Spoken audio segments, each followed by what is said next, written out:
Les balances, le mois de juillet est pour vous un moment où vos amis, les groupes ainsi que la communauté ou tout type de networking, réseautage en français, vont prendre le dessus. Ces thèmes-là vont être mis de l'avant.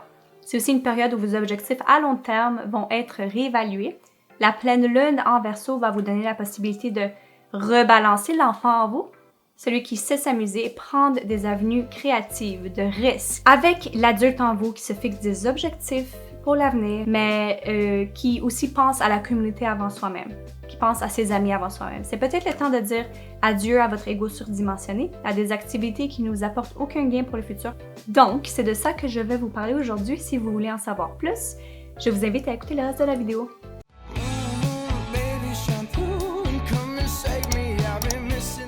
Bienvenue sur ma chaîne. Si vous êtes nouveau ou nouvelle ici et que mon contenu vous a inspiré ou que vous avez appris quelque chose, n'oubliez pas de liker, d'activer la cloche et de vous abonner pour ne pas manquer ce que j'ai préparé pour vous. Je pratique l'astrologie tropicale et j'essaie à ma façon de réunir la sagesse ancienne avec le monde moderne. Du 2 juillet au 5 juillet, nous avons Mars en Lion en maison 11, carré Uranus en Taureau en maison 8 pour vous. Le 7 juillet au 9 juillet, nous avons Vénus en Lion en maison 11, carré Uranus en Taureau en maison 8 pour vous. Donc Mars, la volonté d'agir et l'action, et Vénus, l'amour, l'argent, le bonheur en général. En Lion, dans la maison 11, pour vous, c'est les groupes d'amis, vos espoirs futurs. Carré Uranus, les changements et l'innovation. En Taureau, dans la 8e maison, des ressources partagées et de la transformation.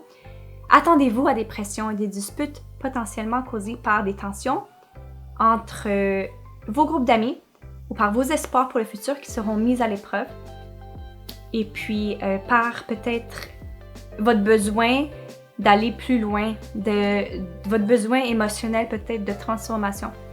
Attendez-vous à des surprises ou peut-être à des pertes dans ces domaines-là. Le 9 juillet à 21h16, heure de l'Est, nous avons une nouvelle lune en Cancer pour vous. Elle est en maison 10.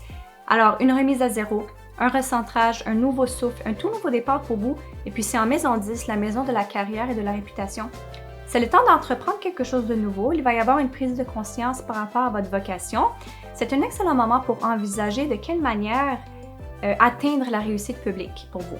11 juillet au 15 juillet, nous avons Vénus en Lion en maison 11, conjoint Mars, Vénus qui est l'amour, vos valeurs, l'argent, conjoint Mars qui est la volonté d'agir et l'action, en maison 11 qui sont les groupes, les espoirs futurs.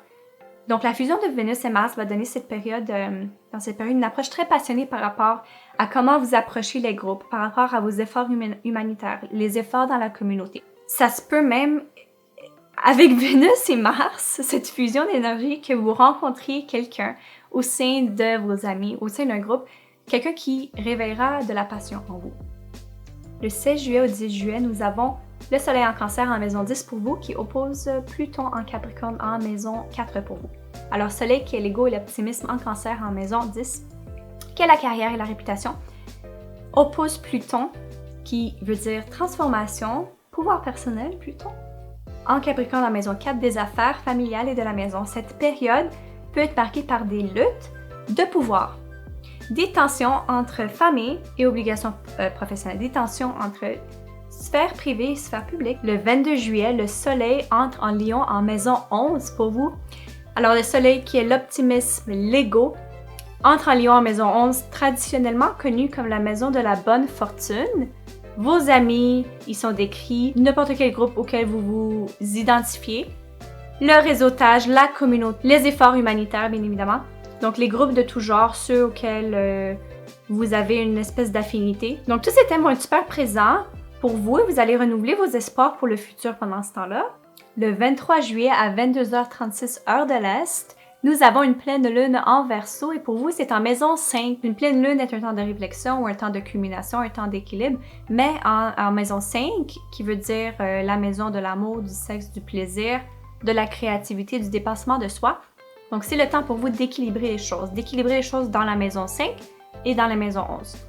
Donc, puisque le Soleil est en maison 11, le Soleil qui représente l'optimisme et l'ego, mais en maison 11, c'est les amis et vos espoirs futurs. Donc, on vous demande d'équilibrer les sujets qui ont rapport avec votre vision du futur, vos objectifs du futur et l'enfant spontané en vous. Celui qui veut s'amuser, celui qui veut être créatif, celui qui recherche du plaisir. Donc, une pleine lune permet d'illuminer ces domaines-là pour vous puis de retrouver un équilibre. Le 28 juillet, Jupiter rétrograde en Verseau et pour vous, c'est dans la maison 5. Donc Jupiter qui est l'expansion, l'optimisme, la croissance. Un rétrograde en Verseau en maison 5 qui est l'amour, le sexe, le plaisir, la créativité, le dépassement de soi. En rétrograde, vous allez revisiter ces thématiques-là. OK, vous allez explorer la signification du succès, de l'optimisme dans votre rapport avec les enfants, si vous en avez. Donc, de quelle manière vous vous êtes transformé depuis les mois qui sont passés et de quelle manière vous avez grandi dans ces thématiques-là. C'est un bon temps d'introspection pour vous. 28 juillet au 30 juillet, Vénus en Vierge, carré nœud lunaire en Sagittaire et Gémeaux. Vénus en Vierge qui est en maison 12 et c'est la maison de la spiritualité, la psychologie, carré les nœuds lunaires, Sagittaire et Gémeaux qui sont en maison 3 et en maison 9 pour vous. Donc la maison 3 de l'environnement immédiat et des communications et puis la maison 9 des études supérieures de la morale, de la philosophie.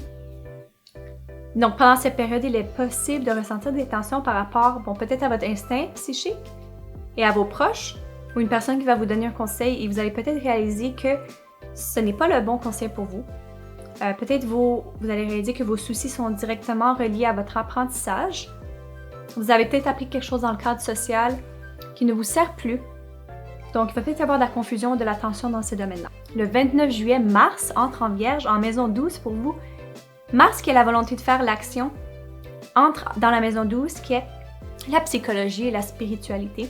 Ce qui veut dire que vos actions vont généralement être tournées vers votre bien-être émotionnel. Tout ce qui augmente votre bien-être émotionnel ou n'importe quoi qui éveille ce côté spirituel en vous. Donc, pour le reste du mois d'août, en fait, peut-être pour vous, ça veut dire prendre du temps pour soi. C'est d'être seul peut-être. Peut-être c'est pratiquer le yoga, peut-être c'est la méditation. Dans tous les cas, c'est une période vraiment énergisante pour votre côté spirituel. Beaucoup d'énergie pour vous détacher de vos angoisses. Puis, c'est une bonne période, en gros. Alors, c'est tout pour aujourd'hui. J'espère que cet horoscope te sera utile. Pour terminer, c'est sûr que chaque thème astral est unique, donc les transits déclenchent ou débloquent les thèmes déjà prédéfinis dans ton thème astral. Si tu souhaites savoir quel est l'effet spécifique que les planètes en transit produisent sur ton thème astral pour le reste de l'année, j'offre des consultations individuelles et pour prendre rendez-vous, c'est à partir de mon site internet. Merci et à la prochaine!